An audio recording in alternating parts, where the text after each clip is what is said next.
ఇప్పుడు factory direct products నేరుగా మీ ఇంటికే ఖచ్చితమైన క్వాలిటీతో పాటు 30 to 50% తగ్గింపు. 350కి పైగా నిత్యావసర వస్తువులను హోల్సేల్ ధరల్లో పొందండి. mavenSpeak.com లో షాపింగ్ చేయండి. మీ డబ్బులను ఆదా చేసుకోండి.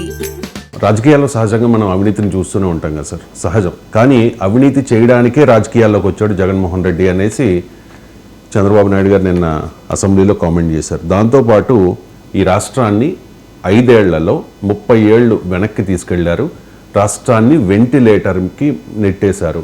మోదీ సహకారంతో ఇప్పుడు మేము బయటపడ్డాం, మోదీ సహకారంతో బయటికి తెచ్చాం అని చెప్పి కామెంట్ చేశారు సార్. అంటే ఈ 5 నెలల కాలంలో 5 ఏళ్ల కాలంలో వెంటిలేటర్ మీదకి వెళ్ళిపోయిన రాష్ట్రాన్ని చంద్రబాబు నాయుడు గారు బయటికి తీసుకొచ్చారా? అది మోదీ సహకారంతో జరిగిందా? అది మీరు బడ్జెట్ డాక్యుమెంట్స్ ఉన్నాయి, ఫిగర్స్ కనుక చెప్తే మనం సంతోషిస్తాం. పొలిటికల్ స్టేట్మెంట్స్ ఏమున్నాయి, వీళ్ళు వాళ్ళని అంటారు, వాళ్ళు వీళ్ళని అంటారు, వీళ్ళు 30 ఏళ్ళు పడకపోయిందని వీళ్ళు అంటారు, 30 ఏళ్ళు పడకపోయిందని వాళ్ళు అంటారు.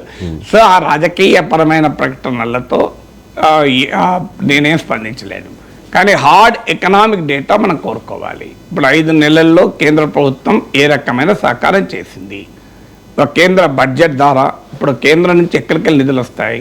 ఒకటి కేంద్ర బడ్జెట్ ద్వారా, కేంద్ర బడ్జెట్ ద్వారా ఆంధ్రప్రదేశ్కు ఎన్ని నిధులు వచ్చాయి, సెంట్రలీ స్పాన్సర్ స్కీమ్స్ ద్వారా ఆంధ్రప్రదేశ్లో ఎన్ని నిధులు వచ్చాయి, అలాగే మీరు ఇతరత్ర ఇంకేదైనా స్పెషల్ ప్రోగ్రామ్స్ ద్వారా నిధులు వచ్చాయా. సో ఆర్థిక పరిస్థితి అనేది రాజకీయపరమైన స్టేట్మెంట్ కాదు, ఆర్థిక పరిస్థితికి హార్డ్ ఫ్యాక్ట్స్ ఉంటాయి కదా. నా రిక్వెస్ట్ ఏంటంటే మోడీ ప్రభుత్వము ఈ 5 నెలల్లో ఆంధ్రప్రదేశ్కు చేసిన దానిపైన ఒక శ్వేతపత్రాన్ని కనుక ప్రకటించారనుకోండి, చాలా సంతోషం. ఒక్క వైట్ పేపర్ ప్రకటిస్తే దానిపైన అందరము అభినందిస్తాం కదా, సంతోషమే కదా.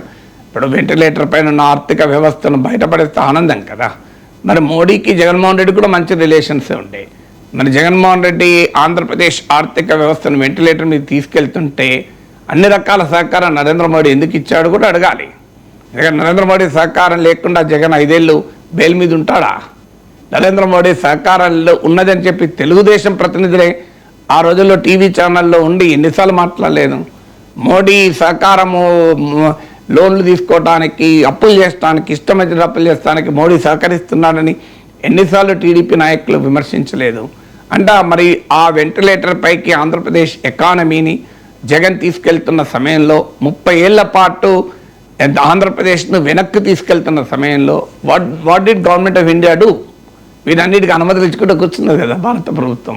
ఎందుకంటే ఇప్పుడు అప్పులు చేయాలంటే ఖచ్చితంగా కేంద్ర ప్రభుత్వానికి అధికారం ఉంటుంది, FRBN చట్టం ఉంది. కేంద్ర ప్రభుత్వ అనుమతులు లేకుండా ఇష్టం వచ్చినట్టు అప్పులు చేయరాదు.